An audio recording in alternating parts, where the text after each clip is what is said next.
Hi, it's me, Kuya Jopoy, and welcome back to another episode of SONDATES.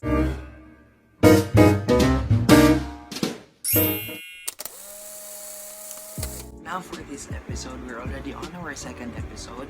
Last week, we talked about who is God. Sino ba talaga si Lord? And right now, this week, we'll be talking about something that is also essential, very important in our spiritual life. And that is, who are you? Who are we in the Lord? Before I jump into the sharing of the word, I just wanna ask all of you, lahat tayo dumaan ng elementary, no? Ano yung isang award mo na hindi nawawala every year talaga? You can comment down below yung mga sagot nyo. During my elementary years, I can still remember that there's this one ribbon, no, yung award talaga na hindi nawawala. Every year talaga yan, galing kinder hanggang grade 6 ako.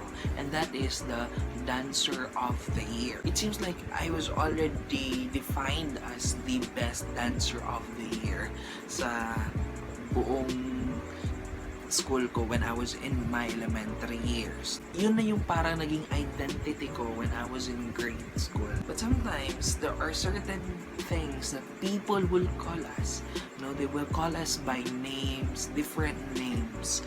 And some of these are meant to help us become better person. But oftentimes, it's because people would tend to criticize us. The world will tend to define us according to its standard. And if we fail to, comply on that standards, we feel like we are the outcast of the society, a total freak, or even worse, we are neglected as citizens, or we are judged by people whether we like it or not. Sometimes these words that the world is trying to call us, no matter how much we want to avoid it, or no matter how much we want these things not to affect us, we always fall into that thought na baka ganito talaga ako. Those words become our identity and it affects us on the way we look at ourselves. But I just want to read this word to all of you. It says here, this is a very popular verse for all of us, but maybe this is just God reminding you right now. In John chapter 1 verse 12-13, let me just read this to all of you.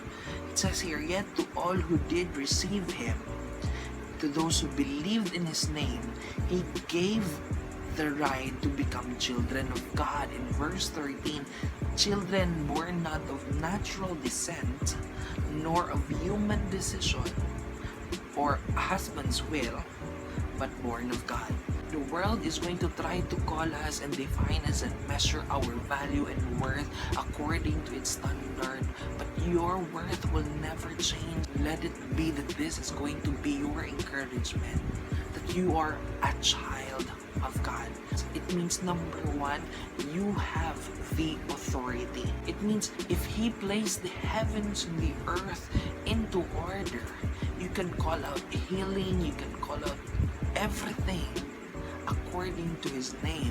And second thing, you have the access. It means you have the privilege to enjoy the inheritance that God has given you. It means maybe in the worldly standard, you are poor, but in the eyes of God, you are rich. Maybe in the worldly standard, you seem like you are not beautiful, but in the eyes of God, you are wonderfully and fearfully made, and that will never change. Even though the world will always have this kind of standards, even if the world will have its definition about you, even if the world is going to call you names, you have this one identity that is constant and will never change, and that is that you are a child of God. Thank you so much for watching this episode of SONDATES. I hope you were blessed, and please don't hesitate to comment down below if you were blessed by this video, and every day remind yourself to live the Word and love the Word of God. God bless you everyone, and see you next Sunday.